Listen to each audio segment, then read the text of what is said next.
simple soul,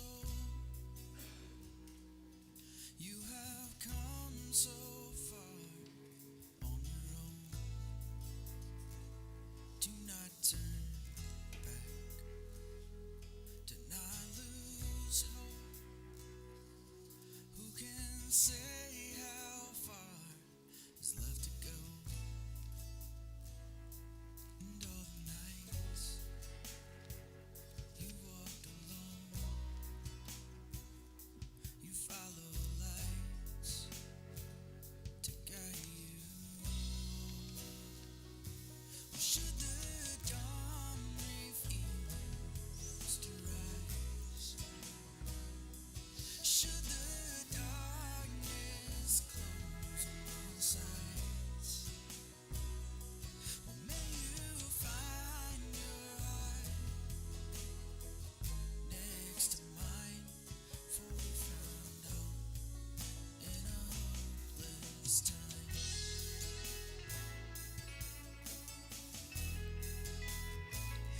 Oh, gentle heart, oh, simple soul, there is still so much left to know. So plant your seeds and watch them grow. Keep on. Well, good morning, everyone.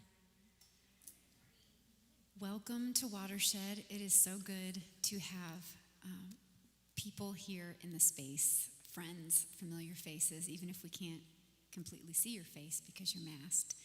And to have folks out on the lawn out front. The weather is just perfect today. And this is the second week that we have been able to have people back in the space, and it is beyond words for us. We're just so grateful. So if you're new and you're joining us online, because we still have folks tuning in that way, if you're outside or inside, if your kids are in the kids' greenhouse space, we are just so grateful to share actual space with you this morning.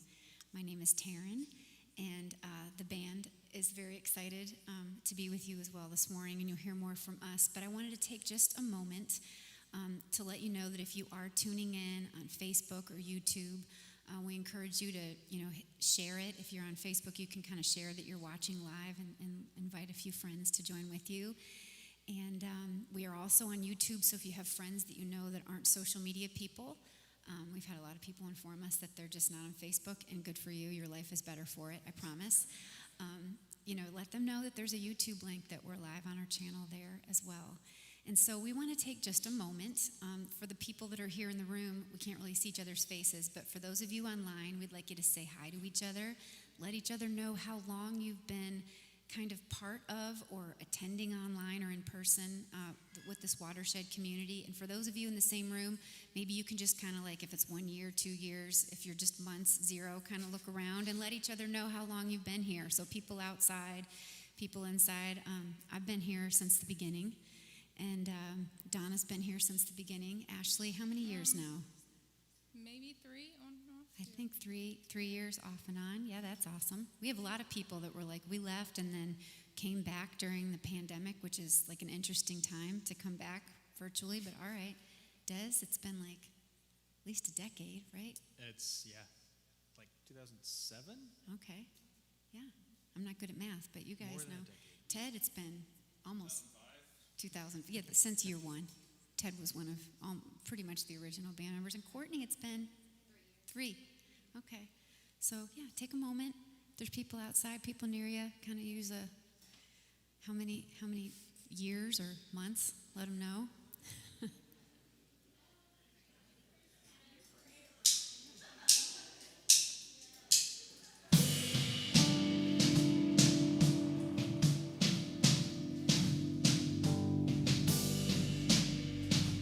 This is a new song, and it's going to be really hard not to sing, but it's just hard to sing in a mask.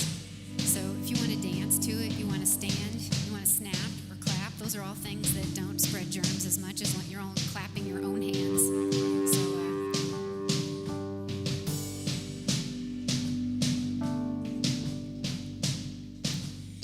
It's not just a state of mind.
You're dancing all around us. We bring our hearts before you just as one. Not hidden in the distance. You're dancing all around us. We bring our hearts before you just as one. Not hidden in the distance. You're dancing all around us. We bring our hearts before you just as one.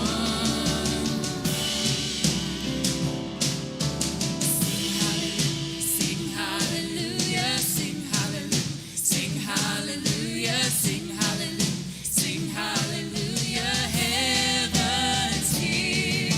Sing hallelujah, sing hallelujah, sing hallelujah, sing hallelujah, sing hallelujah, heaven's here.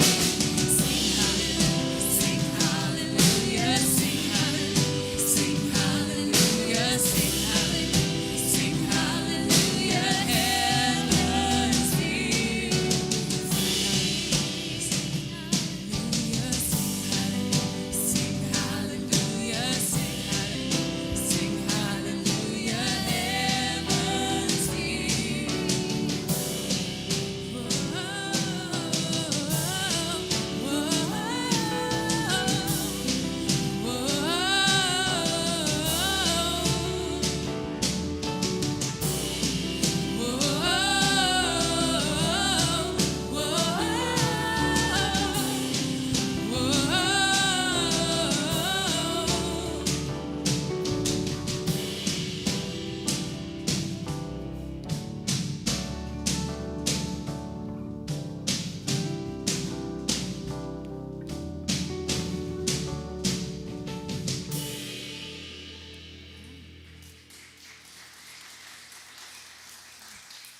So we have some good news, and we wanted to share it with you in case you haven't heard. Austin Smith, who is on staff here at Watershed, and his wife Emily had their third son this week. I believe it was Tuesday, late morning, 8 pounds. Judah Ryan is his name, and he is so beautiful. And we had a picture too of older brothers Parker and Coleman greeting him. So if you haven't had a chance to reach out online to say congratulations to Emily and Austin, their family, there's also links if you want to bring them a meal. I'm sure they'll appreciate it, or send them a gift card for diapers or just prayers for with 3 boys. Bless it. So we're really happy for them.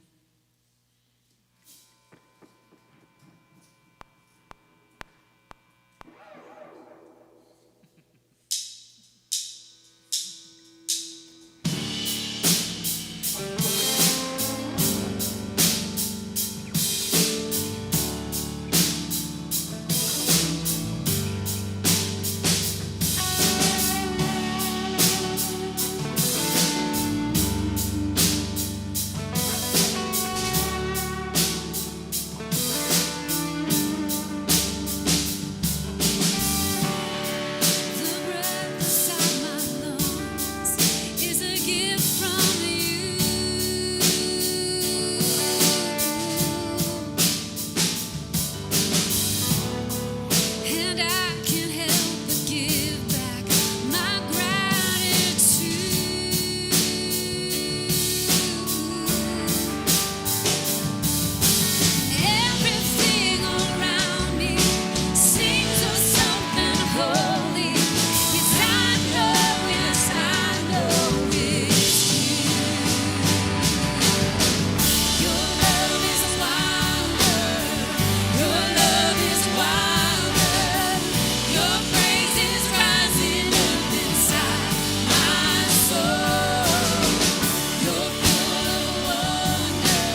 space with us, and then also out there in Facebook land and YouTube land. We're so excited you're joining us this morning. My name's Matt. I'm one of the co-pastors. So many brand new people. The last 2 Sundays has been like a whirlwind experience for our staff, and so many of us who have been around for a while to see so many new faces, get to meet so many new folks, and we're glad that you're here. We're glad that you're engaging this morning. A couple of quick ways that you can continue to sort of deepen that engagement just a little bit as we move through the next month or so. One of those ways is on May 2nd, immediately following this gathering. We're going to be all headed over, or those of us who are interested, or those of you who are interested, we're going to be heading over to Pizza Peel, which is just a couple of blocks towards Commonwealth, kind of over in the Central Avenue area of Plaza Midwood, and we're just gonna have a big pizza throwdown. There's plenty of space for kids, plenty of space for social distancing and gathering, and so if you're wanting to kind of meet some new people and want a real like low bar hurdle way of doing that, we would love to have you be a part of that. Again, that's May 2nd. And if you're on Facebook and YouTube and you just want to come to that, that's fine too. Like the more the merrier. The more the merrier. The more the merrier. We want you to be here. We would love for that to take place. Also, if you want to continue to be a part of this environment, just remember that there are opportunities to sign up and be in this space. Sign up opportunities for Greenhouse, and then also our students. All of these opportunities that need some sort of response are either on the Watershed app. So if you haven't downloaded the Watershed app, we would encourage you to do so. Kind of your Watershed world can exist in the palm of your hand. And then also, if you're on YouTube or Facebook, in the description, all these links are available also. And then also, Scott and I host an environment called Preface. It's about 3 weeks long, and right now it's a Zoom environment. The next Preface starts Tuesday, May 11th. Again, it's 3 Tuesday nights in a row. It's about an hour and 15 minutes long, and it's for the brand new person here at Watershed, the person who is asking questions like, what the heck is this place, and how does my spiritual or religious past sort of dovetail or integrate into who this community of faith is, and then where this community of faith is going? What does it mean for Watershed and for my life to start to integrate together? We have a rocking good time those 3 Tuesday nights or Wednesday nights or whenever they happen to take place. This next one, again, is May 11th, Tuesday. And again, in the description or on your Watershed app, you can sign up. Plenty of space right now. We still got a few weeks before that takes place. Would love to have you be a part of that. And then also, our staff, myself, Scott, just Watershed people in general, usually hang out in an area of Watershed called Last Call, and that's going to actually take place at the bottom of the steps outside this morning. If you're brand new with us, we would love to put a name with a partially shown face, which is someone. I saw someone across the way this morning and went, oh, it's a new family, and I got up 5 feet. I'm like, it's the Frosties. We haven't seen you in 14 months. Shout out to the Frosties who are out on our lawn this morning. So we want to meet as many new people as possible, bump elbows, fist, whatever it might be, and we would love to have that opportunity during Last Call this morning. And then finally, Watershed has survived and actually thrived over the last 14 to 18 months for a lot of different reasons, but not the least of which has been the radical amounts of generosity of the people who call this place home.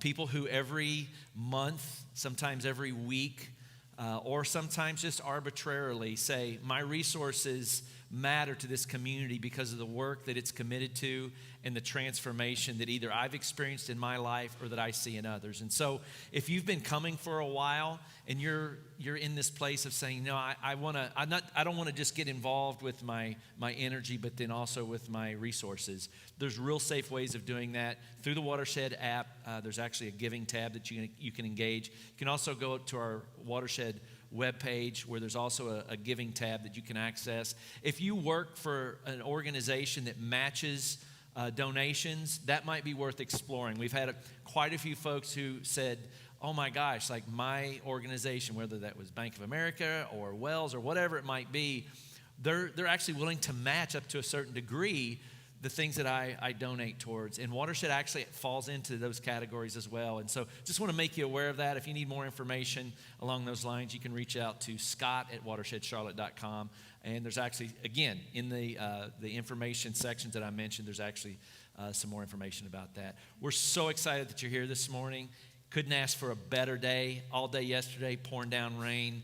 And I told Donna, I said, it's going to, watch, the clouds are going to separate. It's going to create the runway for folks to show up. We're glad you're here. Thanks for being here.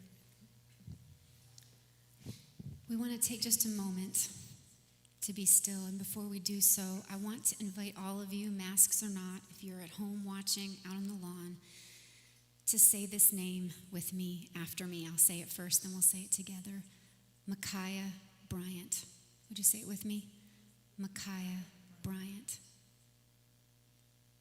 Her life matters. Her life mattered. A 16-year-old child in the foster care system in Columbus, Ohio, shot dead in front of her foster home. And we say this today in the context of our church because we want to remind you as our community that we will not forget. And we invite you in this moment to be still and reflect, what is the work that you will do to prevent this from continuing to happen? Because right in the moments where we think we're about to celebrate justice happening, something like this happened on the same day. And so we invite you now, as fellow children of God, to mourn our beloved sibling and to think about Micaiah Bryant. Let's be still together.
All I've been through, all I've seen you do, for this I will praise you.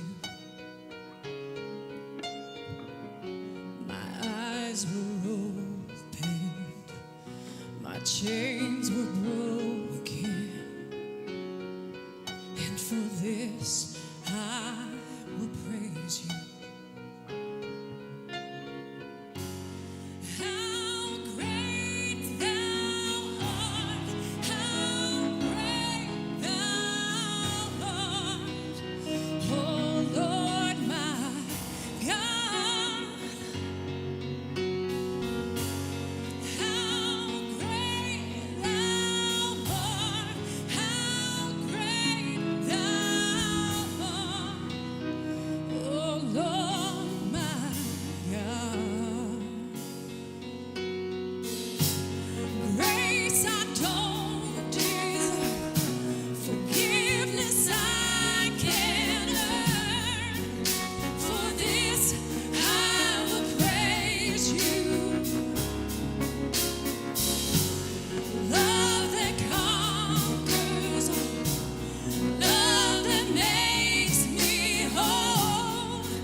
You're never distant.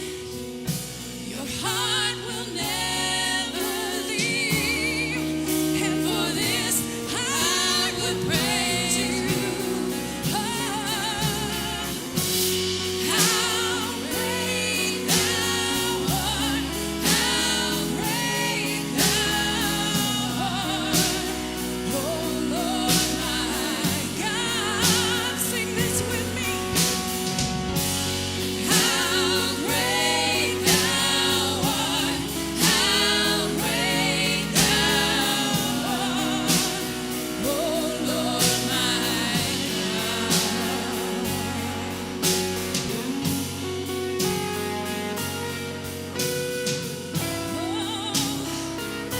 how great your name, how great you are.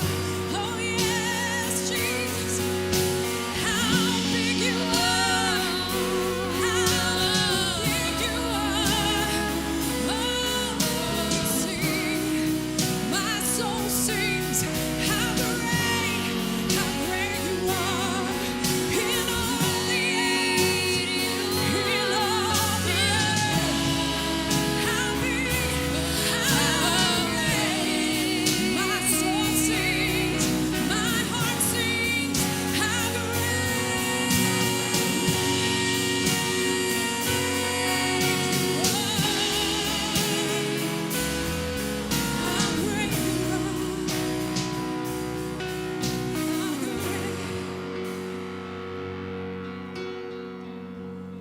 how great thou art, how great thou art, oh Lord my God. How great thou art, how great thou art, oh Lord my God.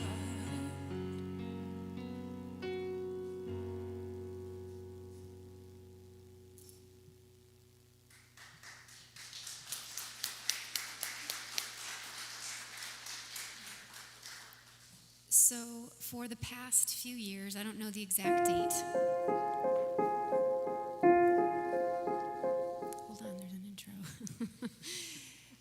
We have had many of you share, I don't even know how many from our community, about what's saving you right now.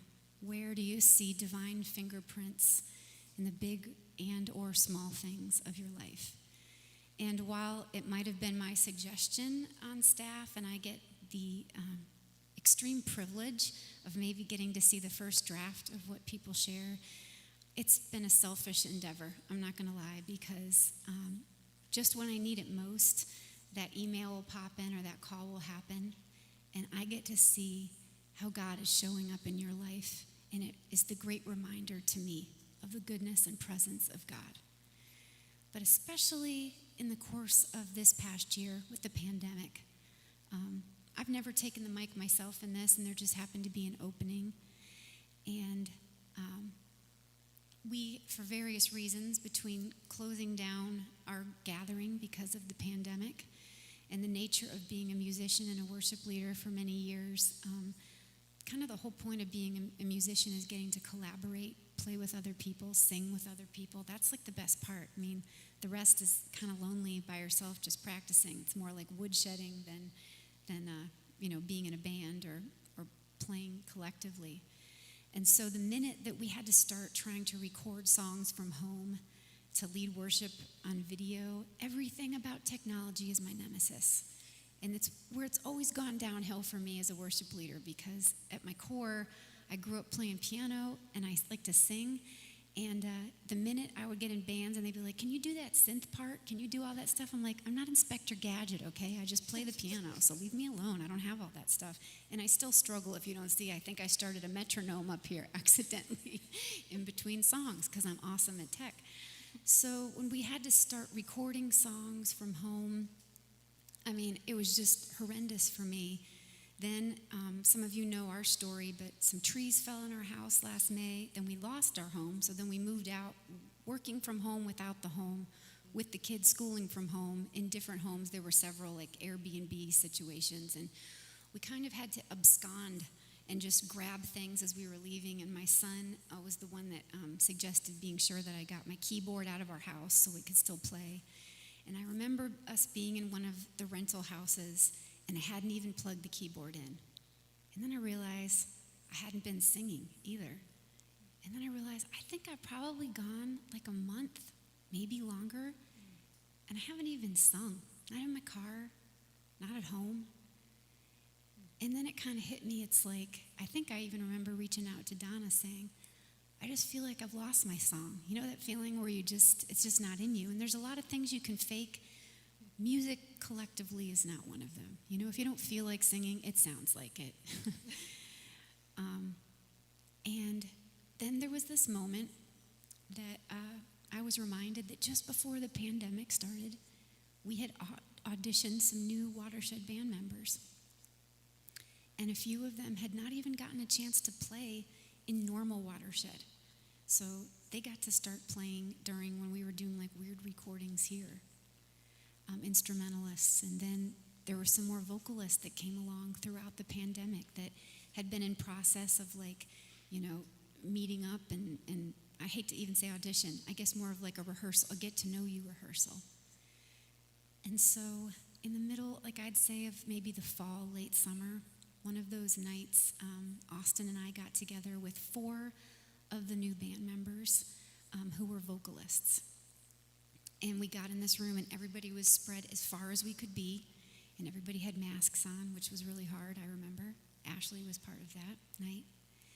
And we just brought different songs and said, let's just get to know each other. And I could tell you a lot, but what I want to say is that night stands out in my mind as the moment I felt like I got my song back. And the reason being, and I want to share this, what's saving me right now and has been are the new Watershed band members. Of course, the ones that have been around a while too, but let me tell you why. They're all different ages, all different races, all different orientations, all different relationship statuses. Some have kids, some don't. Some want to adopt, some may never have any. All different backgrounds as far as faith goes. I would say the common denominator is that most of everyone that has shared has had some kind of slightly traumatic experience with church. So I remember that night when we were circled up very far apart. None of them had sung together before. And one at a time, they started sharing their story and some of the reasons that they had stayed away from church, but also the reasons that they had been reticent about even wanting to come forward. They'd been at Watershed for a while, but hadn't come forward to sing or to participate because they didn't maybe see themselves reflected in who was up here. And as they began to sing, I was so moved. I was trying to not get like, just be a mushy mess up here. But at the end of the rehearsal, one of the vocalists said, I just want to thank you. If it goes no further than this one rehearsal, and there's some more, Ursula, if you want to show the rest of this is Ashley, Carolina. There's about 9 of them if you want to just go through them all there. Hannah. There's Joanne.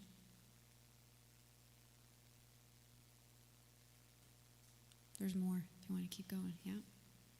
There's Mary. A few more, yeah. Paul plays guitar. There's Taylor. There's Tyler. There's Tony. He played last week, you probably heard. So at the end of the rehearsal, one of the guys said, I just want to say one thing. If it goes no further than this rehearsal we had tonight, a long time ago, I was asked, to not be part of my worship team at my church because of my orientation. And so I didn't ever think I would ever sing in church again. And this means a lot to me. And then one of the other singers said, I was thinking the same thing. I just didn't know if I should say it. And then one of the girls said, Carolina, she used to be a pastor in a church, and she was asked to leave for one of the same reasons. and said, I really want to hug everybody right now, but I know we're not supposed to hug. And I'm not sure. Ashley just said, I want to hug everybody too, and I'm not sure if we did or not. I think we didn't. I think we just air hugged. We won't tell. And I left that room, this room, feeling it was one of the most holy moments I've experienced in a long time. And then getting to hear Tony and Paul and then Hannah and Taylor just joined the group. During the pandemic, they started attending online. Hannah and Jordan didn't know each other. They're both pastors' kids, both kind of left the church and are coming back to the church. And in the process of just getting those little rehearsals to sit down together and hear stories, I think you have been who we have been waiting for. You have filled voids we knew existed, but you have gone over and above.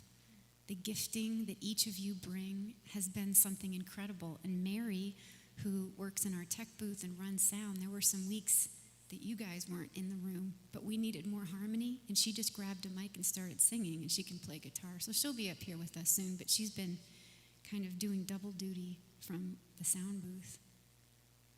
But I just want to remind you, if you have kind of felt whatever the metaphor for you is of losing your song, of kind of losing your joy, of losing sight, that God has amazing goodness and relationships and people in store that you didn't know existed. People who have musical tastes and interests that are much younger or older or whatever, that I had to Google half the bands they were talking about that, and I was like, yeah, I'm cool. I know what you're talking about. I have no idea. That it's in store for you. And so I just want to give you a moment to reflect on how the divine is showing up and where God is saving you right now in your life.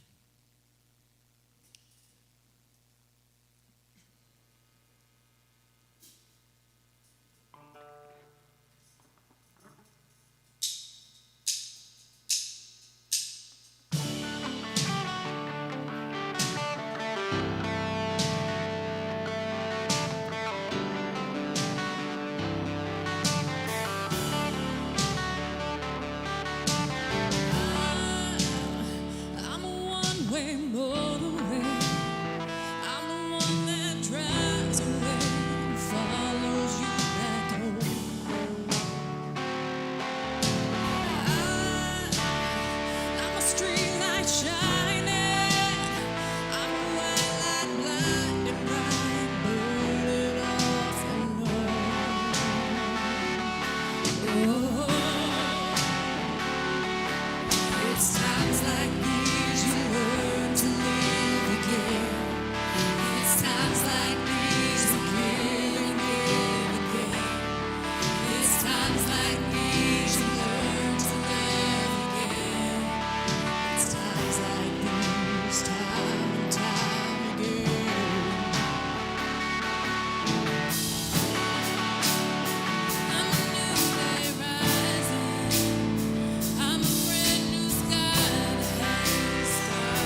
street light shining.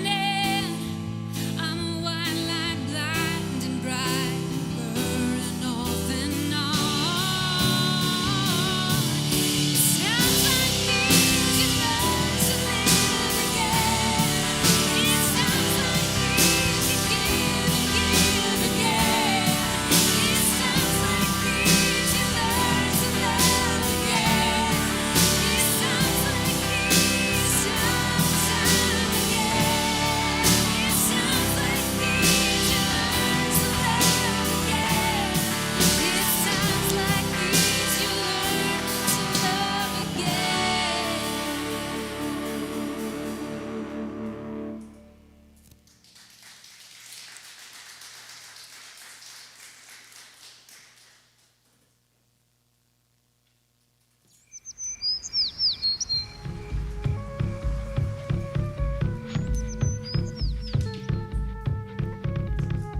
What if we told you every hero, real or imagined, follows the same ancient path to greatness?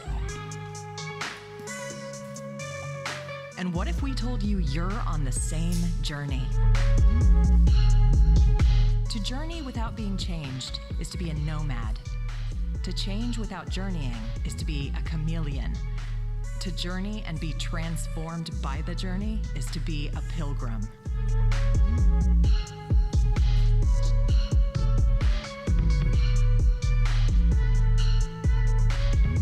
Join us Sundays online on Watershed's Facebook page and YouTube channel, and in person, both indoors and outdoors, at 10 a.m.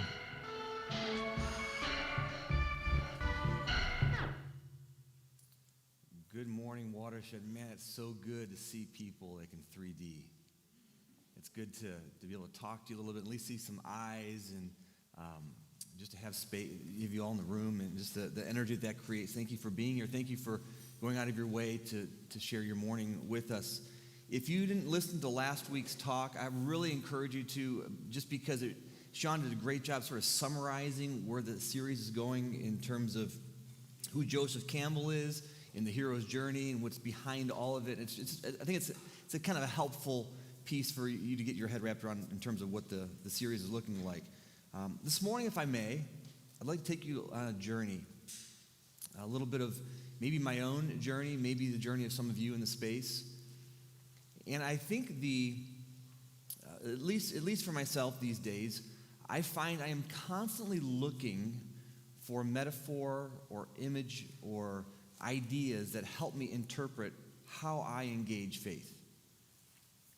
I think growing up, I was told there's a definitive way in terms of what faith looks like, and I think there's some good truth to it. I think there was some meaning to it, but I think it also left us maybe, I don't know, at least wanting a little bit, because I think our human psyche is longing for containers and grids and filters for which we articulate our connection with the divine. Some of you might do it through what's saving you. Some of you might experience it through music. Some of you might experience it through art or creativity or poetry or whatever it might be. And I think the hero's journey, which is a common narrative archetype, a story template that involves a hero who goes on an adventure, learns a lesson, wins a victory with that newfound knowledge, then returns home transformed. That story that's a sort of a modern day.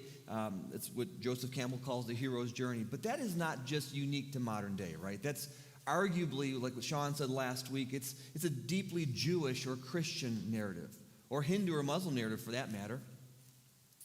And there's the villain, there's the hero, and there's a changed and transformed person. But I think what we've often done is we've looked at the scriptures, like the Adams and the Eves versus this sort of proverbial serpent, or the Joseph versus the Pharaohs, or Noah and the flood sort of versus the whole world dying and Noah supposedly surviving, or Jonah and this big fish. And we find ourselves getting caught up in these stories, and I think fundamentally asking the wrong questions. We begin sort of inquiring, well, are these stories true? And if they're true, then what's it mean to live in the belly of a fish for 3 days? Like, that's crazy, right? Of course it's not a true story. He didn't really live in a fish belly for 3 days. Did David really kill Goliath? I don't know. Is it possible that a little guy would could kill some tall, beastie warrior with a slingshot. I guess that's possible, but I wonder if we're asking the wrong questions. I wonder if it's not just a conversation about historicity and accuracy and did it really happen, or that it's always happening. That when you think of the David and Goliath narrative, maybe it's not about did a little guy prevail while the big guy dies. Is it maybe more important that actually there are days you go about your week or your month or your year and you feel like a David? You feel like you are constantly being beat down or oppressed. You feel like you don't have a voice, or that you long to be something, but there's something much more powerful that constantly keeps you from being that essence, that true ideal of who you are. Or maybe there are days you see yourself as being a David. You wake up and you're waking up to that reality these days, that you realize, wait a minute, maybe I'm not the one being oppressed, maybe I'm the oppressor. And you begin to ask these different kinds of questions. And so what the scriptures become for us are not just stories of that we're sort of proving to be true or not true, but maybe they're these stories of how the human and the divine have intersected. That maybe that's what Campbell's also giving us, sort of a modern day version of what it means to be the hero that goes out and learns and discovers new realities amongst deep pain and tension and struggle, and comes back with this sort of new way of seeing reality, a new way of understanding who they are. And maybe at times they're the villain, and maybe at times they're the hero. So if nothing else, if I can look at Campbell's work, and if I can sort of take it in, or look at the story of the scriptures, the Old Testament, the New Testament, it seems to be relatively clear that we are invited into some type of adventure, some type of ideal future, some type of journey that maybe if we stop for just a moment and begin pontificating over, we begin to realize that we are that can be us as well, that we have this way of looking at our lives that says maybe it's over a period of 4 or 5 or 6 years that we have a dream, a longing to be something, or maybe it's over your entire lifetime, that you want to have an impact, that you feel that maybe you have this sort of almost like a call on your life to be something or to do something or to want to kind of grow into, evolve into some sort of reality that is bigger than yourself, that is of deep consequence. So there's maybe this call to this adventure.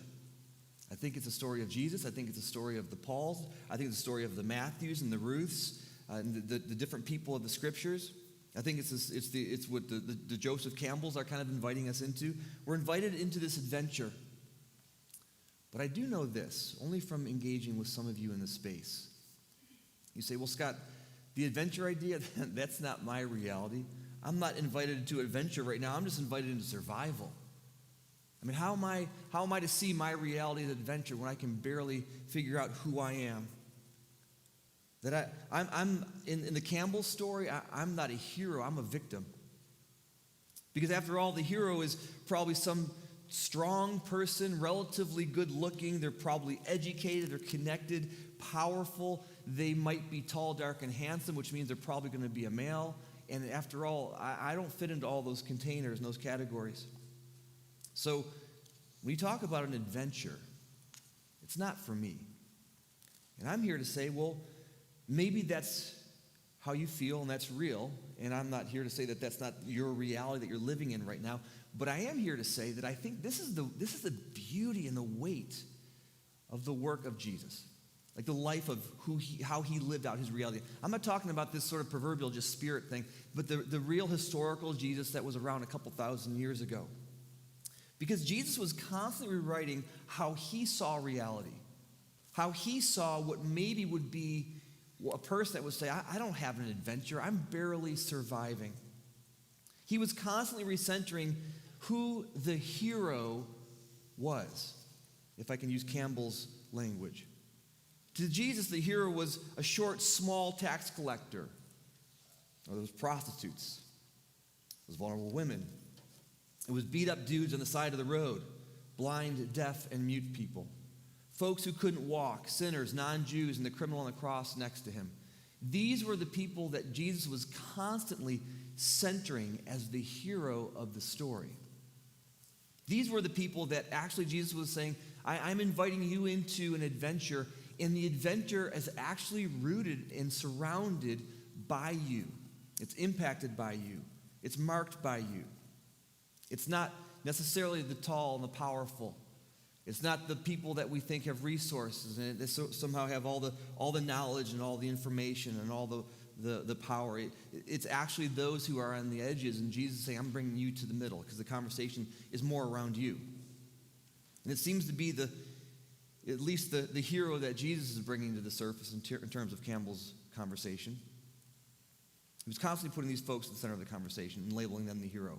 And after all, this past week, the Derek Chauvin situations didn't experience a system backing him like it had for most white people that might have been in his circumstance. And again, I'm really cautious how I even speak into this, because at one level, I've heard from my friends of color that this week has not necessarily been success, but has been moments of leaning into success or leaning into a different reality. The news this week clearly was centering on siblings of color and celebrated really the work that people have been doing for months since Black Lives Matter, and obviously longer, in terms of keeping the conversation moving forward in such a way that the Derek Chauvins actually are having to pay something for the consequences of what they're doing into people, pulling into people's lives, and what the mark that they're having in a tragic way. And so I reached out to my siblings of color this past week, my friends, and I just sent like a one-line text. How are you doing Tuesday night? How are you doing? And 8 or 9 different people responded with, I heard the word relieved was one of the common words that they said. Anger was another word. One said that I can't respond via text because there's just way too much here to say. That's meaningful. There was a sense that true justice really had not happened, that the system, until it's transformed, is true justice. That's kind of what I also heard. One person even said hopeful, but that was pretty powerful. So if the hero at the center of the story is the least of these, then maybe it's okay for you to say, all right, I actually maybe am on some kind of journey, that maybe I actually can experience some kind of adventure. I don't always feel that way. I'm not sure that's necessarily how I feel, but maybe today, maybe in this season, maybe right now, for the first time in a long time in our Western reality, the center of the conversation are different people. And I think overall, most of us don't look at our lives in terms of an adventure. We don't look at our lives in terms of a lifetime that's going somewhere to make some kind of dent, some kind of impact. But what if we just nursed that idea this morning? What if we played with that? What if we said, all right, for a moment, I'm going to look at my life in a couple of different ways, maybe in terms of segments and chunks. Like I can look at my life I'm 50, almost 52, and I can look at my life in my 20s and my 30s and my 40s, and I can see very distinct seasons and things happened in those 10-year intervals that were of consequence for me. Some of it I sort of, dare I say, managed and controlled. So much of it happened to me. But it's been an adventure, to say the least. But if I could oversimplify Campbell's really complex narrative that Sean did a beautiful job of articulating last week, and take the 8 or 9 variables that Campbell talks about in terms of a hero's journey, and if I could condense it down to just a couple of things, a few things, it would be the beginning, middle, and end of your life, right? It would be the vision, lag, and celebration. There's this picture I have of Yosemite, and this is a real-life picture of this is absolutely beautiful. It's breathtaking. And where the picture is taken, where you're kind of standing looking at the photograph, you're on top of a mountain, and then you look down into this beautiful valley of trees and clouds, and you're kind of heading towards this other mountain. And so if I could oversimplify a metaphor and beat something to death, I would say the beginning is the vision. This is where we stand right here. The center or the middle or the lag, and I'll explain in a minute what I mean by that, is in the centerpiece. And then the end is this ultimate destination that we're wanting to go. And maybe for most of us, we've spent some time thinking about this. We have this sort of ideal of what a vision of our lives begins to look like. Maybe it's a dream. Maybe it's an anticipated future. And I would ask, what is your ideal vision? What is a better world for you? What does that begin to look like? Is it having a family? Is it a meaningful relationship? Is it to drop 20 pounds? Is it to run a marathon? Is it some education? Escaping poverty? Maybe to start a business? Maybe a new faith journey. I can't tell how many of you I've had a chance to talk with, and this is a huge piece of even why you're here. Maybe one day to have grandchildren. I tell our sons, my wife and I have this conversation all the time, that I am trying to set my future up in such a way that I can chase them around the country. Right? I want to be that kind of parent that shows up in the camper or the van, puts the crapper into the front yard and says, I'm here for 3 months, and we're just kind of hanging out. And if I look at this sort of vision piece, this is something that I guess for so many of us, we don't maybe have one, or so I'm told, because you're sort of in the survival mode. But I'm here to say, actually, maybe Jesus is inviting us specifically into a vision, that the good news that he is extending to us is that you might not see yourself in that space, but actually that's how he's wiring us. For Paul, maybe he would have used this race metaphor, right? I've fought the good fight, I've finished the race, I've kept the faith, as Paul would say in Timothy. Or Jesus says in John 10, I've come that you might have life, and that you might have it with this sense of abundance. And again, Jesus was speaking to whom? The people on the margins, right? And he was inviting them into this sense of abundance. He was inviting them into this journey, into this narrative. And so, but the vision's the easy part. Like, what does he want? What does he long for? That's a relatively easy part, once you figure out what that looks like. The hard part is this center area, this lag part. This might be the most important part of the journey. And so again, here you are. Let's go back to that picture of Yosemite if we can. And you see the forest in the basin space. And so you imagine you're on this mountain range and you're overlooking this forest, and below are these miles of forest that you're going to have to walk through in order to get to the other end, in order to get to that other space. In this book by the name of Todd Henry called Die Empty, he describes the lag as the gap between the cause and the effect. So the cause is sort of like this vision that you have, this beginning, this ideal, and the effect is this end result, this hope to be somewhere, this hope to ultimately arrive to this destination down the road. And I'm trying to think this week, like what would be a good sort of example of maybe cause and effect. And so I thought of my wife is Taryn, the lady that was up here, and she is obsessed with plants, and she recently started growing plants in like a paper towel in a plastic bag. And I think it's how you grow a pot too, but I'm not exactly sure. But I know that's not what we're growing, for the record. And it just should be pictures. There it is. These little pictures. They start out like these little dark specks, and then they grow into these plants. And then the next picture, it kind of evolves into this. So this is our back. So every time it drops below 35 degrees, I'm hauling all this crap back in the house. And then it moves to this last picture here. And so this is the corner of our dining room, and we have these beautiful plants that my wife is continuing to work on and loves deeply. But the journey to get to this place is a sort of lag space. It takes seemingly forever.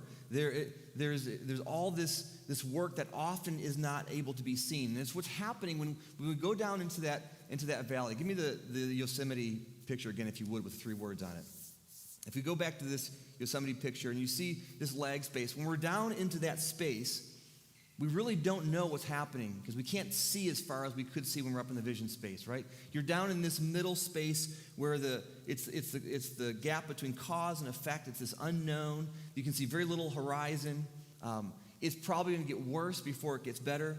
I remember during COVID, Matt said some really positive things like, man, we've thrived during COVID, and we kind of have-ish, but it's been really hard also.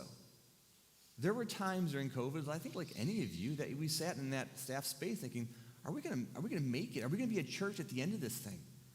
Are people going to believe in this thing long enough to sort of persevere so that we can continue the work that we get to do? And then the Black Lives Matter conversation began to emerge, and it was almost as though, okay, wait a minute, we're refining who we are. We're rediscovering who we are. We're discovering some new work, but nonetheless, this is deeply difficult. This is very hard. This is very challenging. And when you are in this lag space, the only thing that keeps you moving or keeps you going forward is the confidence in your vision and your ability to make it happen. I remember while we were here, like, no, this is too good. We've spent 15 years doing this for it to go away now. In the work that we're getting to do and the people that we're having the privilege of connecting with, and the conversation of who is being centered in the narrative is changing, and it's very important that we continue to do this work. And many of you bought into that, and you've jumped in ever since. That in order to stay the course in this, a willingness to say no to other things, that we found ourselves having to say no to so many other things that during this whole COVID series, and then this sort of daily, diligent, urgent, just kind of moving forward, just progressing. And what we found in all of this, that it was a huge struggle. Like, that's what's happening in that space, right? When you're down in the woods, when you're down in the trees, and you realize, man, it's getting cold down here.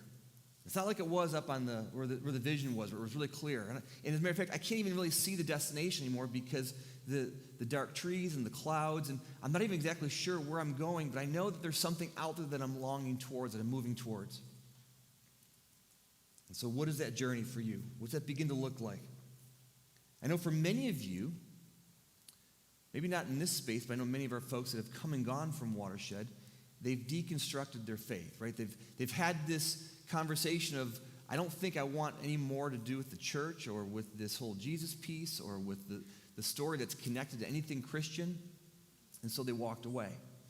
I think what happened is for many of those folks who walked away in that space, like they had this hope that there was a different maybe place to go. There was a different arrival. But instead of doing the hard work and staying the course, they gave up and they walked away, and now they're just like doing yoga in the woods, right? That's what everybody seems to do once they walk away from Christianity. And so now what's happening in this space is we're finding people who are reconstructing. They're saying, no, wait, there's a different way of seeing my connection with God. I don't need to walk away from it. I don't need to throw the baby out with the bathwater. And that's been the journey for many of you. Abraham Maslow said, what one can be, one must be. Like, you're wired to be something, and you must become that. There's this journey that we're on, and it's imperative that we continue it. And then ultimately the goal is the celebration, the end, that we've arrived. Like you come out of the woods, you come out of the funk, you come out of the hard work, you come out of the place where it seems oppressive, and when you feel alone or you feel like there's no way we're going to make it. And I felt so many times we felt that here in this space. I know it's been true for so many of you. You've been alone in your home, or you so desperately want to go back to an office where you can see people and not have to just be in front of a terminal all the time. Or actually, you had to go back to work, and that was exhausting because there was so much threatening reality around your health and what that looked like. But maybe ultimately we find the end result. Like, we get there, and we've worked hard at it, and there's a goal, and that we've arrived. And that adventure, while it being difficult, was something worth pursuing.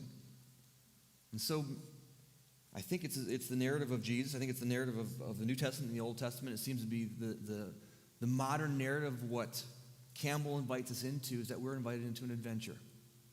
What's that adventure look like for you? What's the beginning, middle, and end? The middle part probably is the most difficult. Celebrate something's easy, right? The kind of the beginning idea, that's easy. It's that middle part that's the hardest. But once we arrive, there's this sense of, we're here. And it's very possible that once you've arrived, you actually are longing a little bit for what was. That middle space, while it was difficult, there were some great stories and some meaningful things that took place there. So what is your adventure?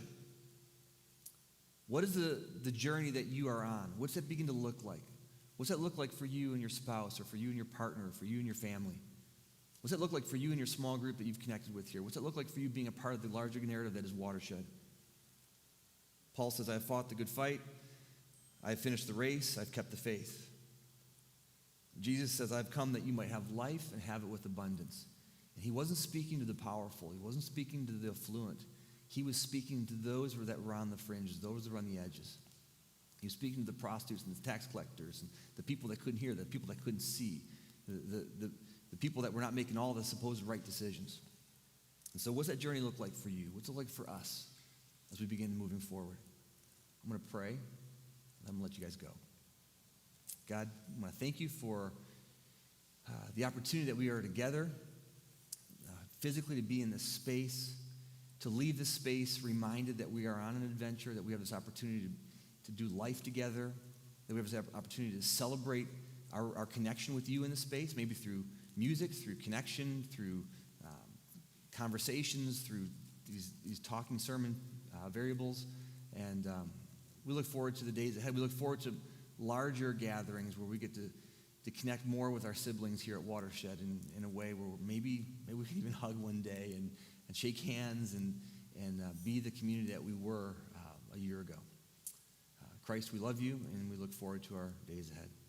Amen. Thank you, Watershed, for being with us this morning. Love you guys. If you're new, we'd love to connect with you outside the steps, and thanks for your time this morning.